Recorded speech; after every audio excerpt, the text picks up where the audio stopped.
Answer now be too quiet. Be some ye. I heard Ghanaians feel to do to sell their market. That is why they are taking all our business for us. Something must be done about this. President Shehu Shagari of Nigeria has ordered for the deportation of undocumented migrants.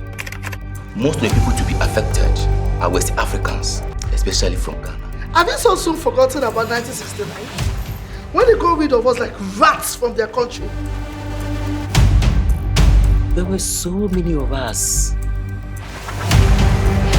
Most of our people died. Say,